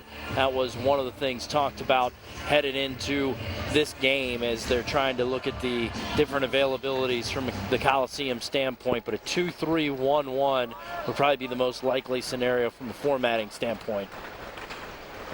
Well, the Dayton power play was just negated because that man we talked about in the pregame being kind of a catalyst for some interesting moments as far as bad blood. Brett Lutz just went into the penalty box, and I believe the call from Marc-Andre Lavoie was a high stick. And now the Komets are going to start stepping into a few people once again as we approach the 7-minute mark of period 3. The teams are skating 4-on-4 right now. Benefield will just take the puck into the corner as he slides past his defender Zeliniak, and there'll be a penalty call. Looks like it'll be interference, and now Mealy is knocked to the ice. Surma just drilled Mealy from the back after the whistle. Absolutely cheap play. Well, this could be one of those situations where the season's not over yet. The penalty will come at the 12:58 mark. And again, for those who might not be familiar, let's take a look as we take a glance at the replay. Komets, I believe, were assessed a penalty to start with. Oh, now if Surma doesn't go in the box, then something is definitely missing. And I believe, yeah, clearly Lavoie had to call that. So there's a frustration penalty, definitely by Surma. And we'll see who goes in for the Komets. But last night, after Lutz cross-checked Brent Henley right in the mouth, Henley, after he was dazed, got up and just came up swinging. And after trying to chase Lutz down, he just jumped over a pile and threw a punch, and he hit Surma by mistake. So I think Surma's just, some of his frustration is boiling over. Yep. So Mealy goes off for the Komets, interference. Surma goes off for roughing. Could have been a cross-check. And there you see the veteran coach, Al Sims, who has led the Komets to 4 championships. And it might be a moot point at this point because of the Komets' lead, but Texas has evened things up with Evansville in their game, so it's 2-2 there. Here the Komets lead it 6-2, and they are now on the power play for a minute as Thomas has served his penalty. So the K's go on the power play as we approach 6.5 minutes left in the match, and the K's have the 6-2 lead. Instead, that one was intercepted and shot the length of the rink. As, well, the Gems still trying to make a little noise here over the final 6 minutes and change of their season. Now here comes the hustling Brett Smith. Bumped off the play, gets it back to Milam. Milam tries to pass it really off the backboards to get it in front. Now here comes Smith setting up shot behind the net. He wheels around. Boy, it looked like he took a slash that time from DeAngelis. It looks like some frustration is really starting to boil over for the Gems. Now Smith near the side of the net. Wheels it back out, looks to center, goes off the skate of DeAngelis. Now the Komets will reset as that time Chaumont, who's looking for the hat trick, just dumped it back deep in the zone, and the Komets will go for a line change. Now Fanto has the puck poked away. Leo Thomas didn't really see it come off the boards initially, so DeAngelis controls, but the K's intercept. Here comes Colin Chaulk. Chaulk, who's had a huge game. Auger spins around, shoots. Oh, what a save by Dunn. Oh, that could have been the prettiest goal of the year if that had gone in. That was a great move by Auger. Auger has all sorts of talent, scored the winner in overtime last night, netted his team leading 28th in the second period, and the Komets have this one under control as they lead it 6-2 with just over 5 minutes to play. The Komets closing in on the Turner Conference Championship, and you are watching Komet Hockey on Xfinity.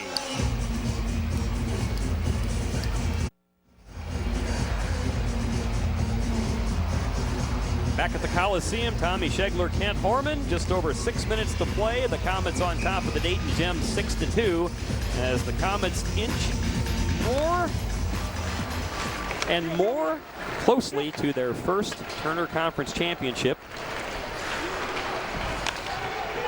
Well, Leo Thomas will break it in. Thomas, who's done a very credible job today, dropping back on defense. And since the Komets' blue line core was depleted by injury and suspension, so Leo just kicks it out as he's being driven to the wall by Lebensky.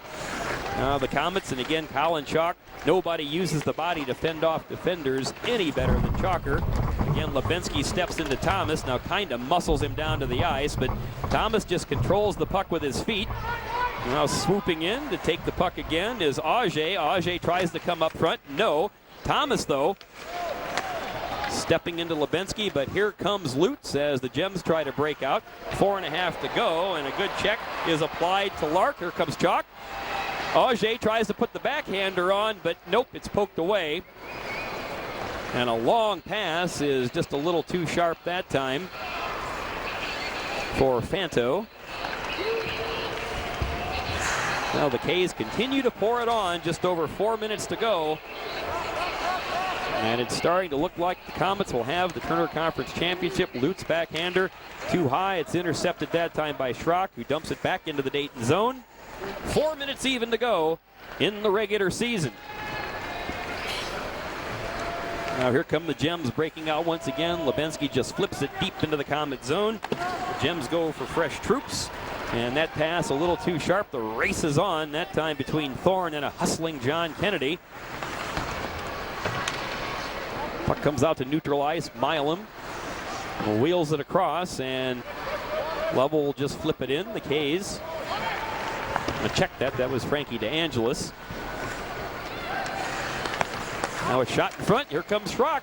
And all sorts of traffic, and that time the goaltender Dan Dunn just stacks the big pads and denies Cayley Schrock, who's had himself a night. Schrock has a goal, and he has been the usual Mr. Hustle that he has been known ever since he put on that number 79 with the big K across the chest.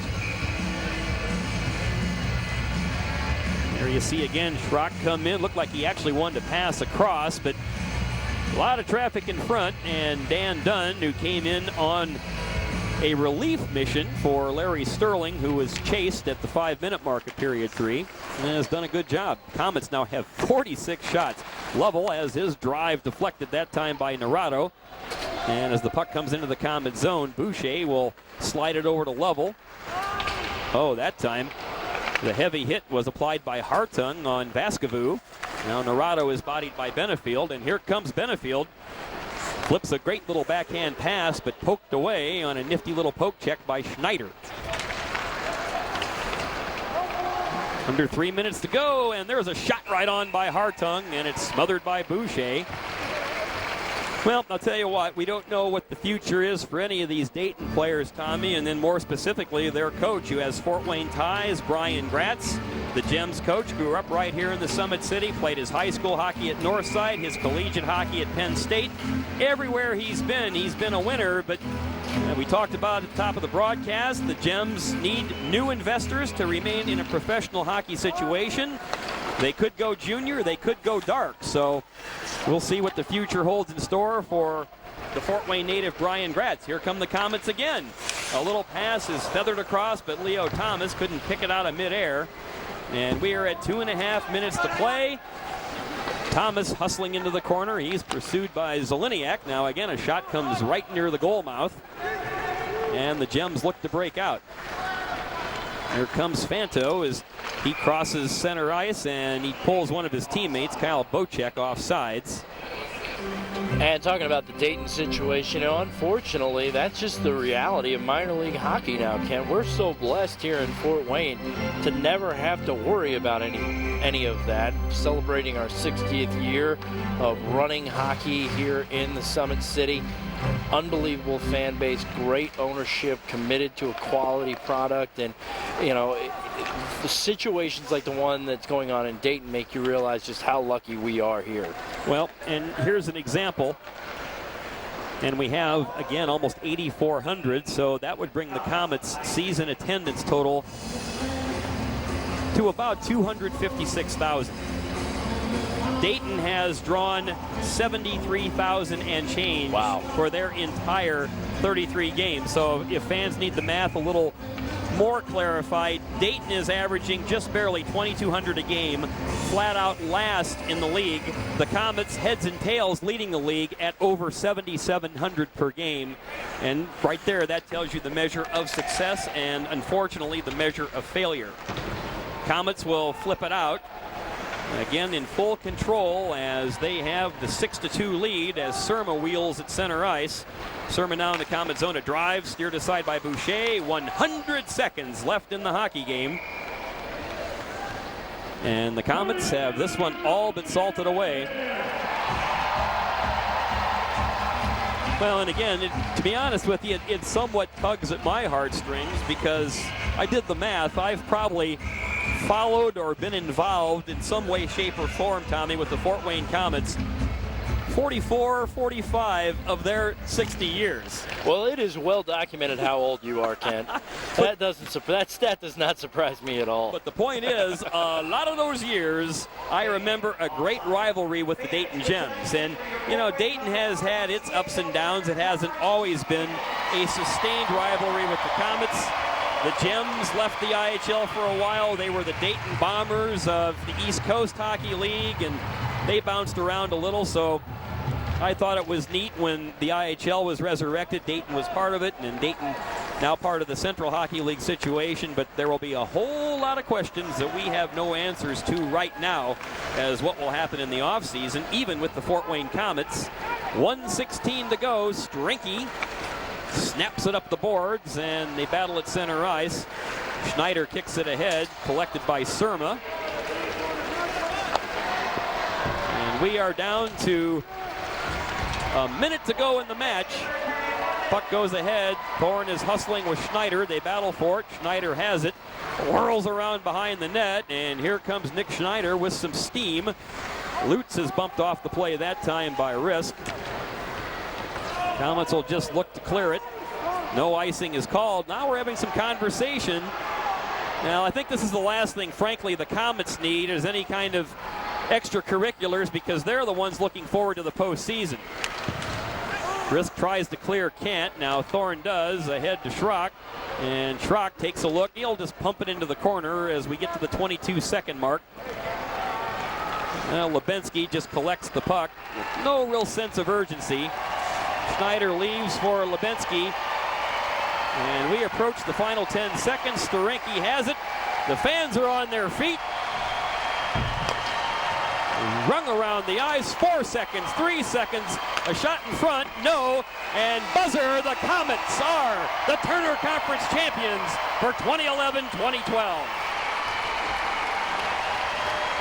6-2 for Wayne, the fans on their feet, and the victory horn sounds, and the celebration is on as the Komets convincingly defeat the Dayton Gems by the final score of 6-2.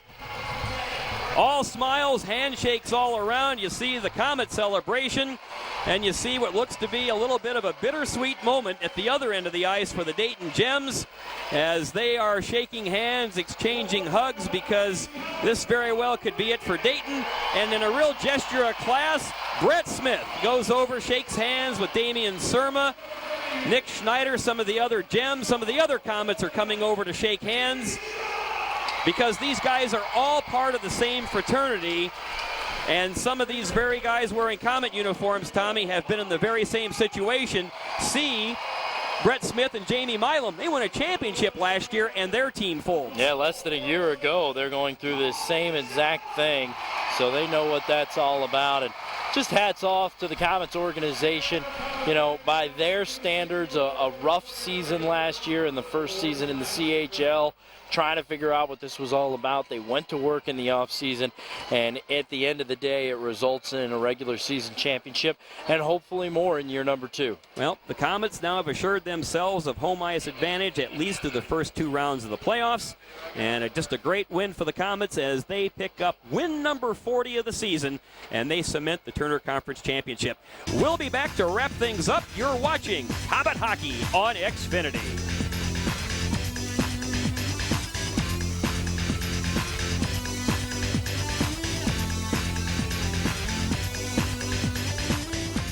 The Coliseum, Tommy Schegler, Kent Horman for the final time. Tommy, I guess we can say mission accomplished. The Komets sweep the 3 games this weekend with Dayton. The key one today, the one they had to have, an impressive game as the Komets win it 6-2. They win the Turner Conference over Evansville, which was chasing them right down to the wire. Home ice advantage now at least to the first 2 rounds of the postseason. And to me, the most important thing is the momentum that they then carry into the postseason, as we discussed throughout the broadcast. This was a team at the last couple weeks definitely was not playing their best hockey, wasn't the type of way that you would want to go into the postseason. I'm glad that Evansville pushed them to the last day so that they had to focus all the way up to the end and then take the next step in the postseason. Well, pleasure working with you, and I hope we do this again sometime in the future. Absolutely. But Colin Chaulk, the star, with a goal and 4 assists, a 5-point game. Bobby Chaumont, a pair of goals, and the Komets win it 6-2 to win the Turner Conference Championship. Again, the final score, the K's 6, the Gems 2. You've been watching Komet Hockey on Xfinity. 17.